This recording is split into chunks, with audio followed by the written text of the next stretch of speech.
Hi, this is State Representative Josh Bashline, and welcome back to another episode of Have You Heard About the 63rd? As we continue our small business tours, we are right here in Clarion County at C&A Trees, a great local business.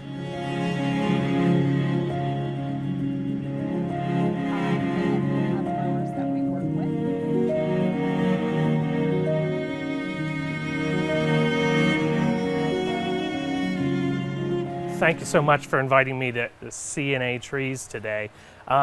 Let's get right into it. Tell me a little bit about the history of this business, why you got started, and everything you guys do here. Okay, so good morning. Thanks for coming out today. The history of the business, we've been doing this for 35 years. My father started it with his partner, Carl. 35 years ago, I was fresh out of college and was going to try it for one spring. Here I am 35 years later, just fell in love with the business. My husband and I took over ownership about 31 years ago. So Mike and I have been owning the business since then. Nice, nice. Definitely a well-known business in the community. So how do you feel things are going? Business sense, your business, things generally in the area. Okay.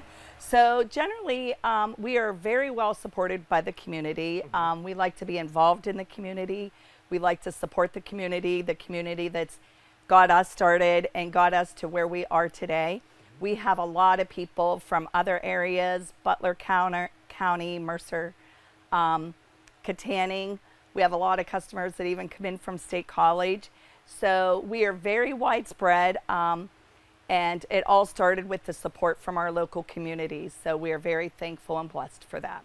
That's awesome. Now we walked around earlier, and it's quite the size here. Let me know how big it is here, and the wide span of products that you have. Okay, so our home farm is 53 acres. We do have different or more acreage, but the home farm is 53 acres. We started basically with just a little box of the store down front. In 2008, we added the greenhouse that you see over there. 2010, we built this greenhouse.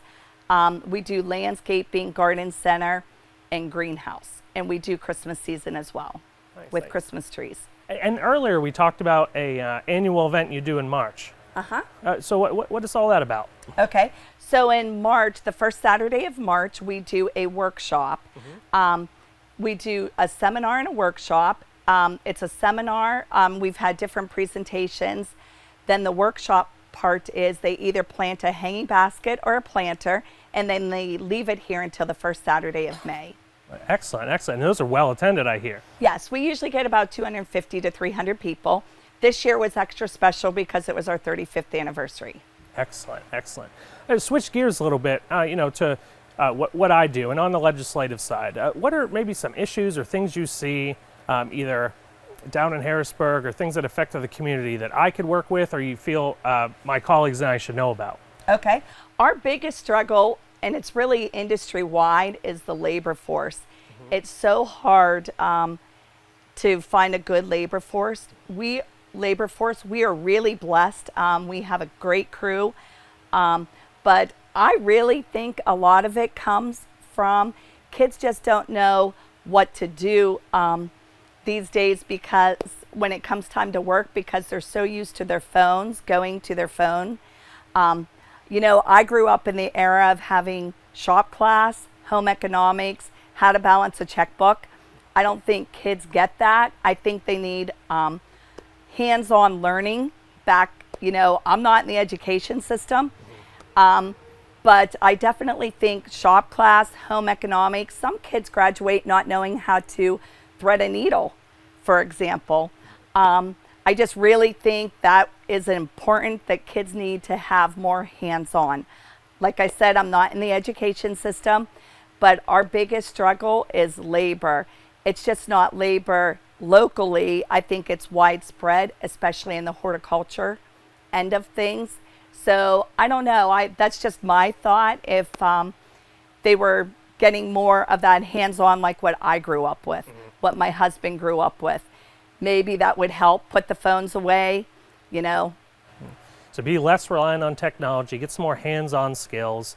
because these are also life skills. They don't just help you in the workforce, they help you at home and anywhere, all aspects of life. Exactly.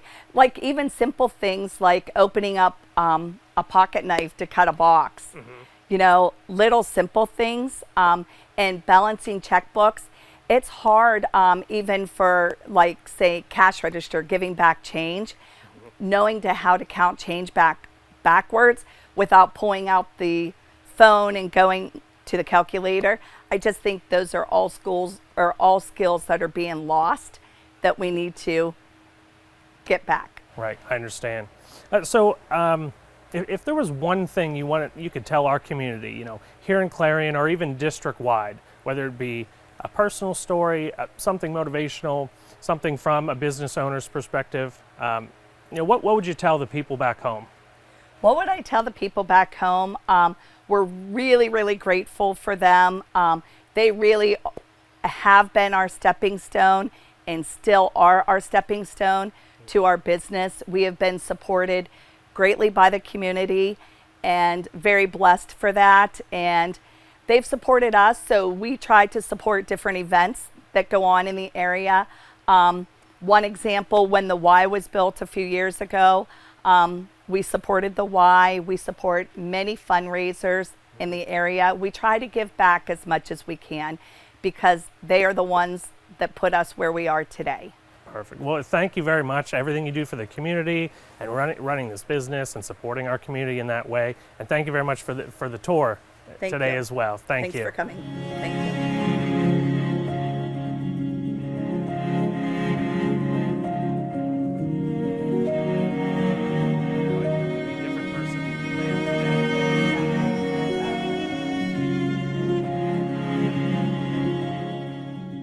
Thank you for watching this week's episode of Have You Heard About the 63rd?